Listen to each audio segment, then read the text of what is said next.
Let's shift the paradigm to prioritize our peace and focus on the positive while creating balance to make living our best life the ultimate goal. We'll talk boundaries, self-care, mental health, and overcoming obstacles. You'll hear interviews and fresh perspectives to support you along the way. Let's elevate the conversation and level up our self-growth game. This is the Piece of Me podcast. How do we break the cycles of pain, dysfunction, and trauma? How do we stop defining who we are by what we've been through? And what's a mother wound, and how do we even know if we have one? Now, these are just a few of the questions that my guest Keli speaks to on the Piece of Me podcast today. Hi, friends, it's Lexy Lee. If you're new here, welcome, and if you are not, then welcome back. Today, I'm joined by Keli Carpenter, a Transcendent Meditation instructor, forgiveness coach, and breathwork facilitator. She's based out of British Columbia in Canada, and she's passionate about helping others awaken and discover who they really are. Now, Keli will also talk about meditation, finding internal peace, signs of potential burnout, and learning to listen inward. Now, this is one of those episodes that you really want to just pour yourself into and really pull out every morsel of therapy for your soul. She has such a soothing and gentle demeanor, and you're going to pick up on that just by listening to the sound of her voice. Now, if you'd like to connect with Keli, you can do so on her website at theothersideofaverage.com. So let's take a listen.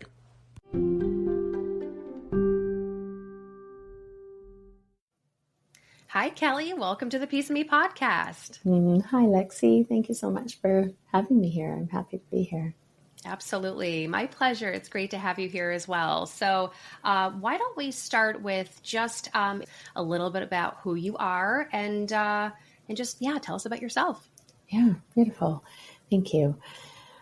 Well, I work professionally in the field of trauma and somatics and consciousness and where they intersect. So really helping people break the cycles of pain, of dysfunction, of trauma, to really awaken to who they really are. That, that part of us that is authentic, that innate wisdom, that knowingness that lives in each of us.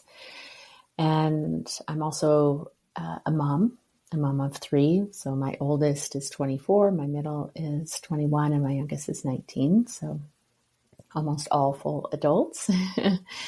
And I'm really passionate about the work that I do, not only just for supporting all humans to end suffering and prolong stress and pain, but I'm really passionate about that just as a way of living for myself and in the way that I've raised my children. I remember, being younger, sitting in a personal development workshop and before having kids and saying, I'm sitting here so that my kids don't have to sit here. Mm-hmm. And it's just the thing that I'm really passionate about is ending that cycle. Mm-hmm.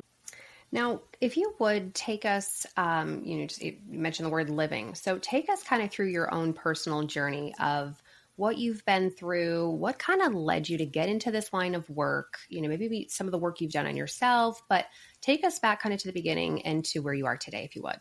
Yeah, for sure. Thank you. Well, I often talk about it. It started when I was 6. And that was my mom at that time was really struggling. I think she'd been struggling for a while with a difficult marriage, difficult patterns, and probably some of her own, traumas and pain that she brought in to being a mom and into her marriage.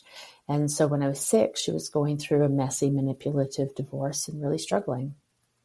And she went to learn TM, or Transcendental Meditation. And she took me along to learn as well. And so I grew up for, several years just meditating because I was told to meditate. Of course, I wasn't looking to end my work-related stress or big questions about life. I just meditated because I was told to meditate. So like many things, we don't really understand the impact that it has on us until much later. What meditation afforded me was this ability to witness that I wasn't the events that happened. We call it present moment awareness or witnessing awareness.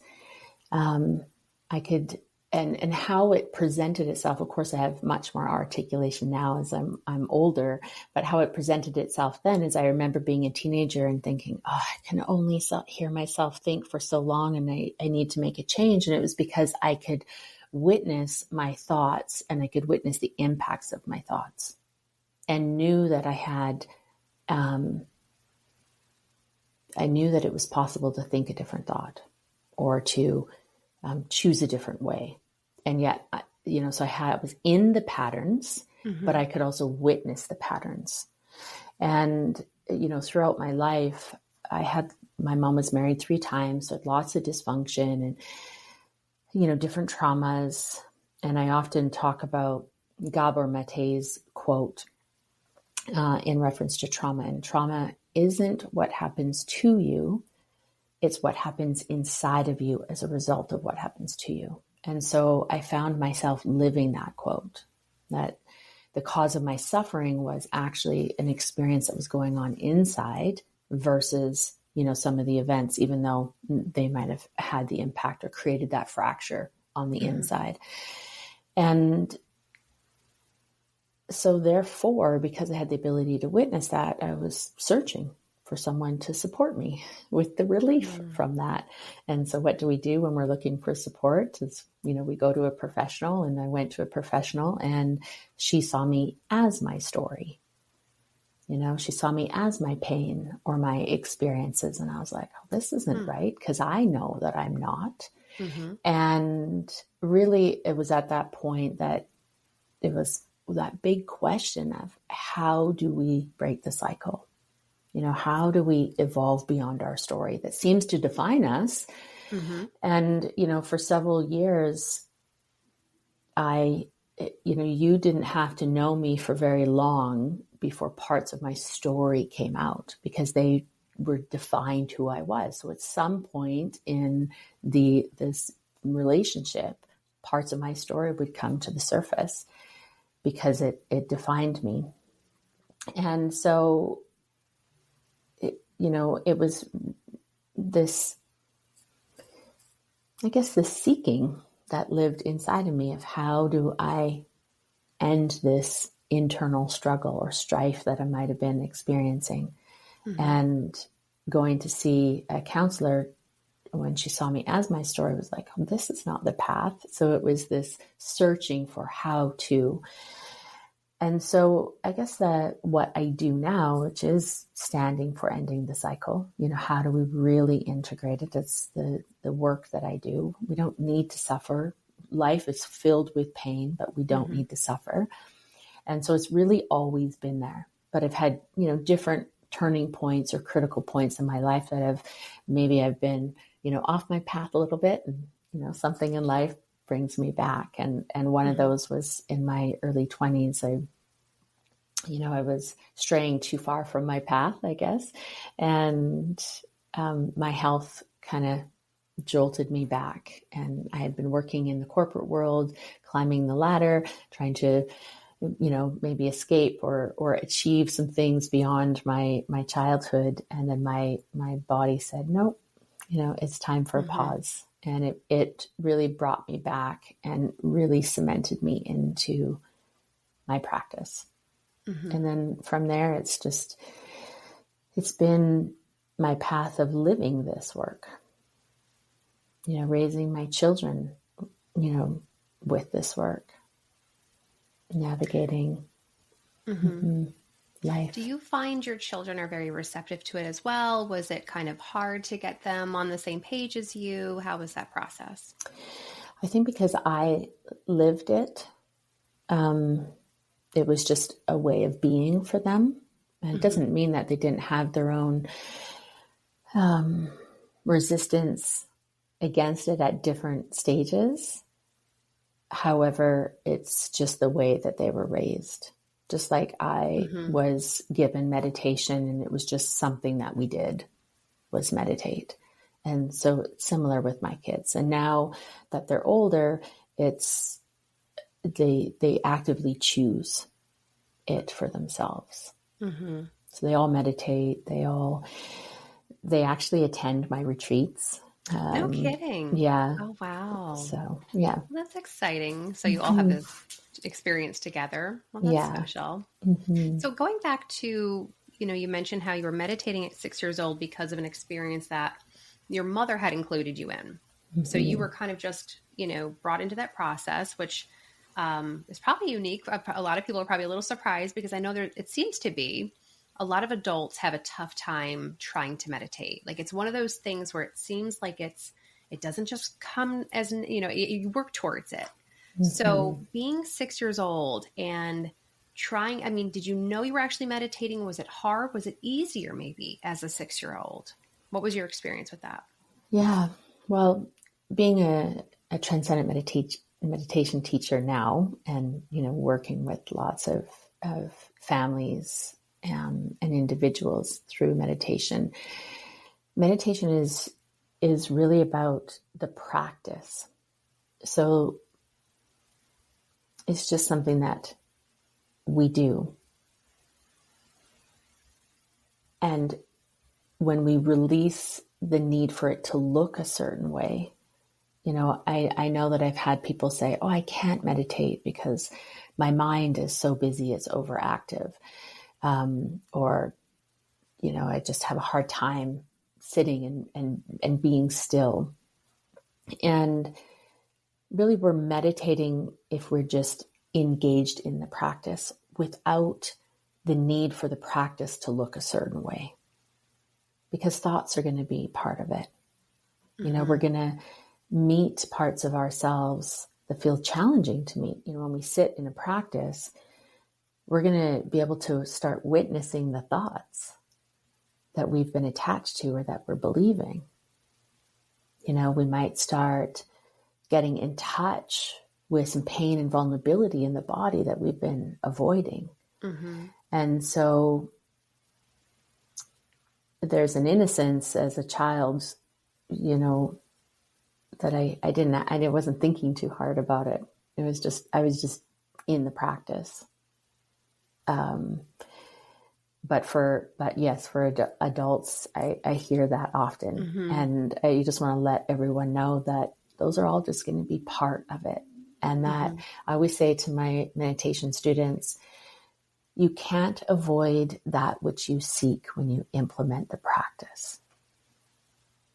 So if you're looking for greater peace, a deeper connection within yourself, more presence, just by implementing the practice and allowing it to be what it is in the moment, so meeting the moment, you will start to experience greater peace. And even if that feels challenging, as I mentioned, we have to, maybe some pain and vulnerability that's held in the body comes to the surface. But as long as we're actually meeting that moment and letting it be there without trying to numb it or stuff it or avoid it or get rid of it, it's going to lead to greater peace. It's just, it can't not. Absolutely. Now, let me ask you this, because you made a comment about being on a career path and working in the corporate world and climbing the ladder and doing all the things. And I've talked to other people before who have kind of had a similar experience where they felt like they were just burning themselves out, and they were just kind of in this rat race, and just the wheel is just spinning, and they're going, not necessarily going nowhere, but they were just burning themselves out. Do you have any advice or maybe anything? Maybe somebody listening is feeling like they're on that path right now, and they feel like, maybe they're close to burnout, or, I can't keep this up forever, because it requires so much energy. Is there any kind of signs or anything that would kind of to somebody listening that says, okay, you know what, I'm on a path that needs to either be paused or needs a detour or whatever, but is there anything they should look for? I would say that, your body is giving you that message for a reason. And, often I talk about, I use everyone's heard of mind, body, soul, right? Mm-hmm. And we're meant to traverse and to listen and to be in touch with all aspects of who we really are. And so much of us, so many are trapped in the mind or, trapped in their physical reality and avoiding and not maybe even knowing that they have the ability to drop in deeper and listen to the body and what it has to say, or even further into that place of wisdom. Our mind only knows what it's learned and what's right here. Our body feels things, even if we don't know why we feel things. And then we drop deeper on that soul level. And, people can insert whatever words work for them, but that innate wisdom, that intuitive voice, that knowingness that lives in us is even deeper. Some people call it, the brain, mind, heart, mind, gut, mind. There's lots of different ways that we can talk about it. But essentially, oftentimes we feel something in our body. And then what happens is we jump back into our head and we make it mean something. Mm-hmm. Right? And so when we give ourselves permission to not know the answer, but just trust what's going on in the body in that felt sense, and we drop deeper into a knowingness, a wisdom that can emerge, that has a deeper sense of clarity that also comes with it. And so, I always say, trust the body. So if someone is feeling like something, I'm heading for burnout, something needs to change, trust that, but also don't attach meaning to it. So follow this, what needs to be done in order to, or what needs to be cultivated in order to drop further into a deeper level of clarity. Sometimes that's somatic work with the body, meditation. I kind of often talk about, and in my work, I work in 3 areas, and it's like the therapeutic approach, the embodied approach, and the karmic approach, or the use of inquiry, getting compassionately curious about why we're, thinking the thoughts we're thinking or behaving in that way. So, really using more the therapeutic model to unravel and understand. Then the embodied approach is, getting into the body and the somatics. Things are held cellularly in the body. In the world of somatics, we say the issues are in our tissues.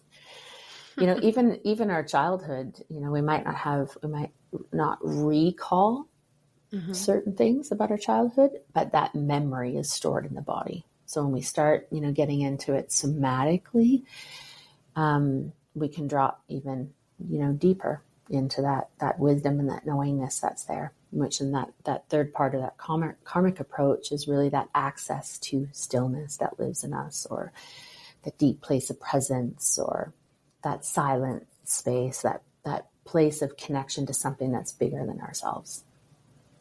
So when you say that, listen to your body, and your body might be feeling some type of way, but don't let your mind, I guess, decide too much either. So how do you do that? Because I'm going to use myself as an example. If I was feeling some type of way, I might think, okay, my body is telling me a message. I need to act on it. I need to do something about this. So how do people maybe disconnect the two? Is that what they're supposed to do? Or yeah, well, it's a bit of both. So sometimes our body, this felt sense, we just feeling like a call or an urge, or no, that doesn't feel right, not in this direction, where there's not a lot of words, it's just a felt sense. And if we have been used to just allowing a certain amount of trust and a bit of stillness to listen a little bit deeper, then we might drop into just a knowingness might even come at the same time. Right? So it depends on the person. So when using you as an example, you might have the knowingness that comes alongside, which isn't about attaching a meaning, but lots of people will attach meaning. And it's hard unless I was working with someone to really, support them in deciphering the difference. I often say, this work is really about learning to listen to the different voices that go on within us, because there's more than one. We have all these different parts of ourselves. And so it's really this deciphering. But I do know that if we're feeling just a sense of something, like, I don't know, in the reference to the career, like something has to change here in the way that I'm working, in the way that, this direction is going, but it's not clear, then I always say just more time is needed. More work is needed to drop in further to a deep wisdom or knowingness that doesn't live within each of us, because otherwise it's just, we can make it mean all kinds of things. I need to quit my job. I need to take a vacation. I've got to do this. I've got to do this. So we can have lots of attachments and meanings that we bring into it. So it's more just that, even just that awareness of, if it's not absolute resounding yes or an absolutely resounding no, is in that level of clarity, there's just more time needed to drop into the wisdom in the body. I think that's such a good point to make, because so many people might feel that, okay, if something seems off, I'm listening to my body. To your point, they might then decipher that to mean X, Y, or Z, and then make some really big changes, which they might later regret. Exactly.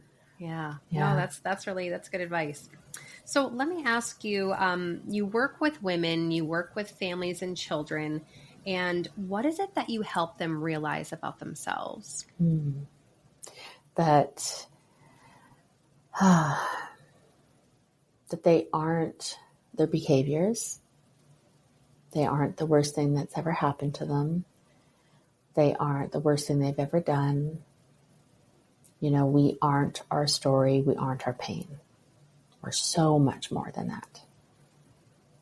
So I really take a very strong stand, and it's, the baseline of the work that I do is ending the cycle of pain, of trauma, really this evolutionary journey that we're all on to evolve beyond our story, the things that have defined us, and to really connect authentically to who we are. Yeah. And does that take, I'm sure it's a very personalized experience for depending on what people have been through, but how long does that journey take for someone to get from where they start with you to the end? Yeah. It's actually quite, in a general sense, and again, mirroring what you already said, it's personal for everyone. It looks unique for everyone. And it's shorter than people think, because of how I mentioned working in all three of those areas. So the therapeutic approach, the embodied approach, and the karmic approach, or the mind, body, soul. So it's a holistic approach to healing, where someone, let's say, maybe they spend, 20 years in talk therapy, right? Because they haven't got into the body and they haven't released it cellularly. And all they're doing is on the mind level is just talking and therapizing and, their story over and over and over again. Or other people maybe who are doing, deeper somatic work or breath work maybe brings up a lot of pain. And then they don't have that therapeutic way of deciphering and understanding, So if we're, and all of the, those approaches all support the whole, and they, they impact each other. And so when you're working in a holistic approach and we're really getting to the core, it actually, the things that have defined us sometimes for years can wash away really quickly, or we can know, meet this innateness within us, or this connection to something bigger than ourselves, quite quickly when we're working in that holistic approach. You know, I've had people, I have so many stories. One that I often tell just because it's quite dramatic or quite big in reference, you know, to trauma, that, you know, most people would think would define us our entire life, of a client that came to work with me. And he had a life of trauma, not only from a young child being born into a household where his mom had twins before him and one was completely disabled. So you can imagine the amount of attention and care and, you know, what she was dealing with in order to really show up for this, you know, young child. So, you know, he, you know, felt the impact of that, started acting out, because all of our mental, emotional, and behavioral patterns are all in service to true unmet needs. So he had some needs as a child that were unmet, and hence the behavior. Can you say that one more time? Because I think people are going to really appreciate that. Yeah. So all of our mental, emotional, and behavioral patterns. So when I say we aren't our behaviors, we aren't our pain.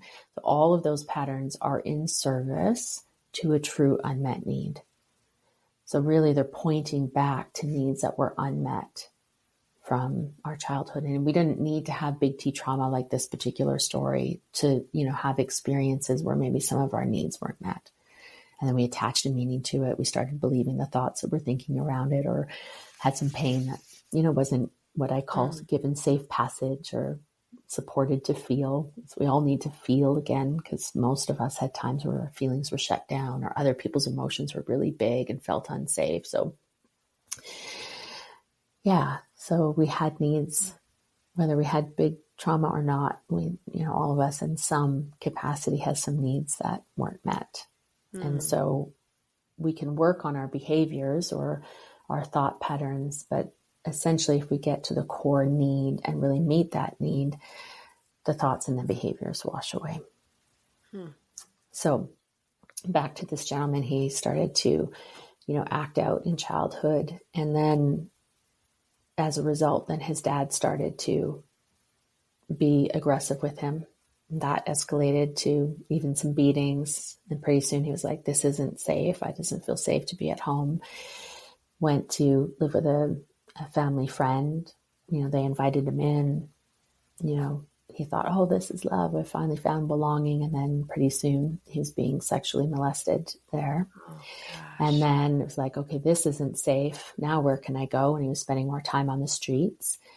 And then, you know, having some young youth on the street that started to groom him, buy him things, do things. And it was like, oh, maybe this is love. Maybe I found my belonging here. And pretty soon he was in a life of crime.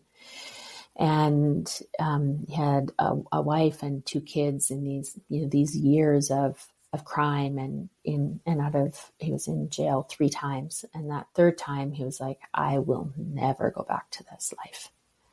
And he got out of jail, but he was still living as if he was in a cage of his own behaviors, of his own reactions. He was still, you know, in that trauma, or living that trauma in his life, even though he never went back to crime. You know, and 15 years later, he was still in the same patterns and still in the same, you know, inner turmoil and experience. And he came to work with me. And, you know, between September and May, so I don't know how many months that is, 8 to 10 months. It's like, I honestly, he is an inspiration for many because of his heart, his transformation. You know, he used to explode and have these explosive emotional, you know, states. And now he responds to life. He shows up with presence, and, you know, he has these 2 children, and now a grandchild that he just has this most amazing relationship with. And, you know, this is a life of very deep levels of of trauma and pain. And that even after he stopped living that life, was still living it internally and through his reactions and emotions. And then, in 8 or 10 months is just showing up in this place. Oftentimes I say, this idea of our behaviors in service to needs is, are we being who our circumstances created us to be, or are we being who creation created us to be, or God of our understanding, whatever that means individually. And, he's finally living the life that he was created to be. And, he tells stories of even, these moments, and he didn't do a lot of work before me. So it's not like he was doing work his whole time. It was like, really a year of work, but he, for this level of transformation, but he, he always had that thread of, even in the life on the streets, like, he was searching for love. He was searching for what felt good. So it's like this transition from here to here, or then, acting out in these ways in this life of crime. And sometimes in these moments of stillness with himself going, this isn't who I am. So he had connection to that knowingness that he wasn't what was happening. And he just needed the right tools and the right support to connect to that place of who he really is. And all of the rest falls away. And that's pretty incredible, to your point, because he could have just kept the anger or, whatever he was feeling. I don't want to put any feelings in his, I don't know him, but whatever it was he was holding on to emotionally, he could have just stayed with that. And, because of his experiences as a child, and just use that as, to continue to act out as an adult. But instead he said, I don't want to keep doing this. And the other thing is, you said something and everything just kind of clicked in my head as you were talking. But I think a lot of times we experience things, as children, as adults, and we go through hard times and we have pains and traumas and everything that you're speaking to. And we might think that we have to go to a therapist, or we have to see a psychologist, or whatever, we have to see a certain kind of person. But, one of the things that you do is that you don't just I love the word you used earlier, which was therapizing. And I don't even know if I've ever heard that before, but how you mentioned how when somebody's in therapy, which is great, therapy is wonderful, but that's only helping in one aspect because you're talking through that, but that there might be these two other buckets. Like you said, the issues are in the tissues, that, there's other layers that we have to get to, other buckets that need addressing to really help somebody with their transformation. So if somebody listening is feeling like, I've been going to therapy for years and I feel like I'm just not getting to the other side, what you're mentioning today is, it's just a more full approach here where, it's really more rounded. So everything just kind of clicked as you said that. So I'm hoping the listeners also picked up on that too. Yeah. And thanks for swinging that back around. I'm really passionate about what I call safe space holding, conscious support versus unconscious support is another term that I use a lot. Healing doesn't happen unless we feel safe, and we can only lead people as far as we've gone. As I mentioned, the mind only knows what it has learned, what's right in front of it. And like my own experience, and more than once, when I went to see a therapist when I was 19, and she couldn't see that I wasn't my story. That not all therapists are fit into this one category. So I'm aware I'm generalizing, but I've also seen it so many times through stories of my clients or my own experience that, there's a label. There's a label for, for me in my story is like, well, I'm a victim, and somehow that I would need to stay that victim because I'm a victim, or someone is this, or, even diagnoses, because I work and have trained under Gabor Mate. I really appreciate his permission, not that I needed it directly, to speak more about this, but I'm not one for labels because I don't believe we are our behaviors. There's so much more to us. Mm-hmm. They can be really supportive in helping us feel seen, because we might really relate to some of those behavioral patterns or those experiences with that label. But there is so much more to us. And when we label, it's like we're defining ourselves as that. And I don't believe anyone is that label or is that behavior. This gentleman I talked about, he was labeled as bad.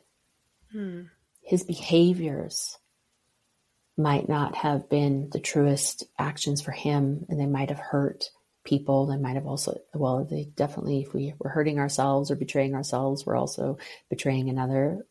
It goes both ways. So he was so much more than that. And when we can see ourselves and we can see another more than their story, more than their label, more than their behavior, it opens the door. And so much of that therapeutic world is, in my experience, again, I know I'm generalizing, categorizes and labels and can, attach a meaning to it without getting deeper into the release of it and the transformation through it. When you have somebody, let's just say somebody listening has put in the work and, to go through or heal through something, but maybe they're dating somebody who hasn't, or maybe they're friends with somebody who hasn't. So here they feel they've done this work, they've put in this time and energy, but in their circle, there is somebody who hasn't. And it might be kind of challenging to keep a relationship or keep a friendship with that person. Do you have any advice? Because obviously that's a personal choice when somebody says, yes, I need to, they acknowledge that they have some work that needs to be done. But do you have any advice for those people who are feeling like, they're now in a different place because of the work they've put in? They might want to maintain that relationship or friendship, but maybe they feel like they can't because they're just not connecting anymore. Do you have any advice for those people on how to kind of navigate that moving forward? Yeah. It's really beautiful, and it's a bit layered. And individual, but I'm really one, if we're going to evolve beyond our story, or we're going to really break that cycle, or we're going to use obstacles as a way to know our wholeness or know a different level of truth, then I use something that I call somatic inquiry, or all of the processes within the work that I do support us to use that, but somatic inquiry in particular is, what is this for me? So if we are activated, if we're triggered, if we're feeling even just, sad about this relationship, whatever that might be, it's like this process of integrating what that is, what's coming up for us. When we do that, so it's taking ownership for, what is happening on the inside for us, then what happens is that it will just naturally evolve to that next, whatever that is for that relationship. From a place of love, we just naturally, the relationship falls away. We lovingly put in boundaries or lovingly let it go, because we have this deep knowingness and understanding that it is not serving either of us to be in this dynamic or this situation. Or through working through what that is for us, there's a renewed connection and a joining. And so, without sort of working a little bit deeper with that, there's a few possibilities that can come, but always, even if I was to be bold enough to say, even our story of I've done more work, or I'm more evolved than them, right? I mean, in the spiritual world, and I work in that world, we can use spiritual hierarchy just as much as we can, other places where we've maybe misused power or not seeing fully to what's true. So when we have worked through whatever might be coming up for us, there's this place of joining, even if it's in the letting go. It can be like, I really see you. Like, and I mean, we wouldn't be saying this directly to the person, but, we end up really seeing the other for where they are and accepting and allowing them to be who they are, and then choose what we need for ourselves. Now, you do work, you offer various workshops. People can work with you virtually. And you have everything, on your website, which I'm going to link everything so that everyone can get in touch with you in the show notes below. But you've worked, you have different programs and workshops that help people through breakups or past pain, emotional, physical health. You mentioned awareness as well. But what would you say is the number one thing people come to you for help the most? And why do you think that might be? Great question. They are people that already have an awareness that a certain behavior, a certain pattern, a certain way of being, certain dynamics in their life aren't working. They might even be really grateful for the life that they have, but they have an understanding. They already have an awareness that they're in a cycle or they're in a pattern, and they're ready to break that cycle. So it's not like things are maybe going terribly for them. It could be going really well, but they're in a pattern where they're saying something's still got to give. Yeah. And some people could be in more of a place of suffering. But the thing that links them all is they've already developed a certain awareness that more is possible, or what is happening isn't working, or it's not serving me. It's not serving another. That some dynamic or some situation or some element of their life, they're aware needs to shift, and they're aware that there's a cycle or a pattern that they're in. That is so interesting. Yeah. Wow, that's not the answer I was expecting. So are there any examples you can think of where like somebody is kind of in that pattern that you can share with us? Usually it's in relationship. Well, it can be in relationship with ourselves, but, oftentimes we experience those patterns in relationship. So it could be cycles through, within a marriage or an intimate partnership where you're noticing the same pattern. It could be something as simple as, I react every week because my husband doesn't take out the garbage, or it could be something deeper, within the dynamics of the relationship. We might notice as a parent that we keep, losing our patience and not feeling present, or, scattered with our kids. We might, notice reactionary states that we're in. Yeah.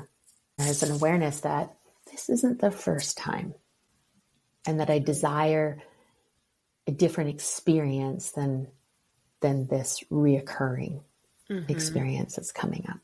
And they don't want to keep reliving that same. It's amazing how many people have that awareness, even if it's just subtle, that this isn't the first time. And that I want I want to experience something. I bet a lot of people right now are, it's starting to really click for sure. Now, speaking of experience, one of my last questions for you today was, you had recently completed an Awakened Mother Challenge, and I was hoping you could kind of shed a little bit more light on that and maybe what you took away from that. Yeah, it's the work that I do with moms, and ultimately it's about breaking the mother wound so that we can step into that awakened mother. And points back to everything that, I've sort of highlighted it in different ways throughout even our conversation today. It's this awareness that we have this deep desire to break the cycle of dysfunction or pain or struggle, not only for our own fulfillment, but because we desire that for our children as well. So we pass on our conscious or our unconscious patterns to our children, whether we like it or not. And there's something very powerful about being a mom.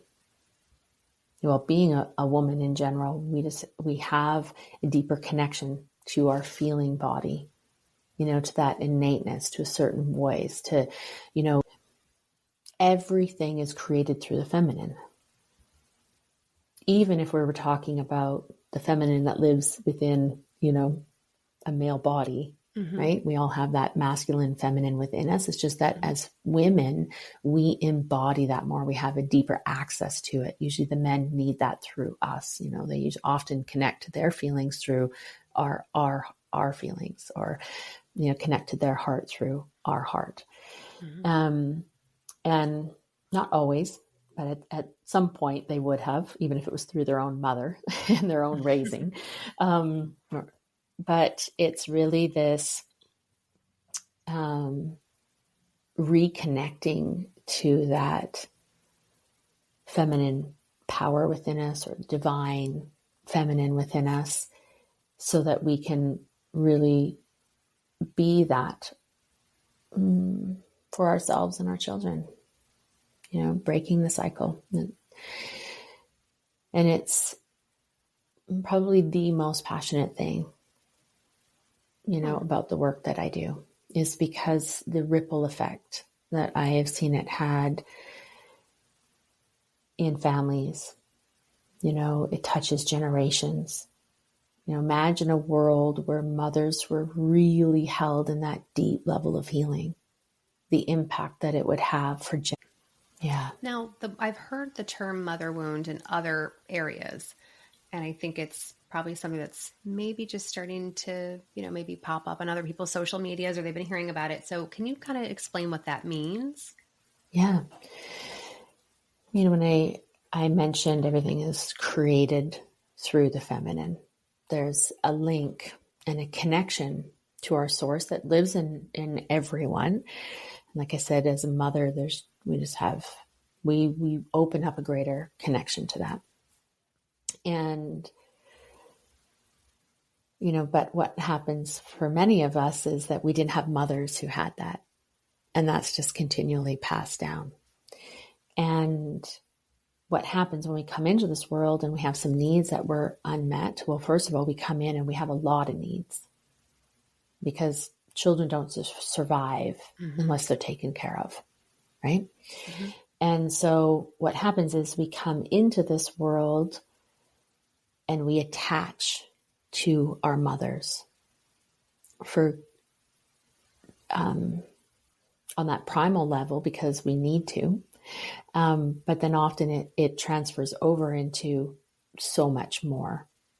And our mothers don't have the capacity, or many mothers haven't had the capacity to love us in that deepest, in maybe the way that we needed to be loved, or that unconditional love that just comes through creation, our source of power. Again, so many different words, the divine feminine, we can call it all kinds of things, a God of our understanding. But that deepest level of love that all of us are yearning in some capacity. And we are initially trying to get that through our moms. And if they didn't embody that themselves, they're not passing that through. And so there's this disconnect through generations to this source of power, or this innateness, or this deep capacity to love. I always say that, our ultimate purpose on earth is to love and be loved without condition. And, most of us had experiences of conditional love. We probably even live much of that because, just as humans, there's so much conditioning around love. Well, if you do this behavior, you don't love me, right? Or, all kinds of different, conditions and parameters we have around that. But that deep place of just being loved and loving is our purpose, and all of the armoring and the barriers and the conditioning that we have to it. So ultimately, in my mind, that's the mother wound. Is this place where we aren't a living experience or embodiment of loving and being loved. So we're not receiving it, and we're not, giving it in some capacity at whatever scale that looks for us individually. Yeah. And I could imagine that a lot of, because everyone's raised so differently and their relationship with their mothers are so differently, that even if they're listening to this right now thinking, or maybe wondering, maybe thinking, maybe I haven't thought of it that way, but, maybe my relationship or, with my mom from my childhood has now affected me today. And, and maybe I'm bringing forth some of those patterns or those beliefs. So that's really helpful. Now, let me ask you this, Keli. We're kind of at the end of our conversation today. Is there anything else, though, for listeners who want to get in touch with you? Is there anything else you'd like to leave the listeners with today?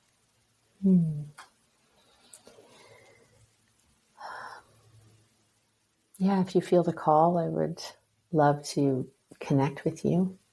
If there's that deep yearning inside to end the cycle, to love and be loved in a whole new way, then just invite you to reach out. The awakened, I'm not sure when this podcast will go out or when you'll be listening to it as a listener, but the Awakened Mothers 3-day event that I have is reoccurring for the next few months. So there'll be once a month where I'll offer that, and it's actually free.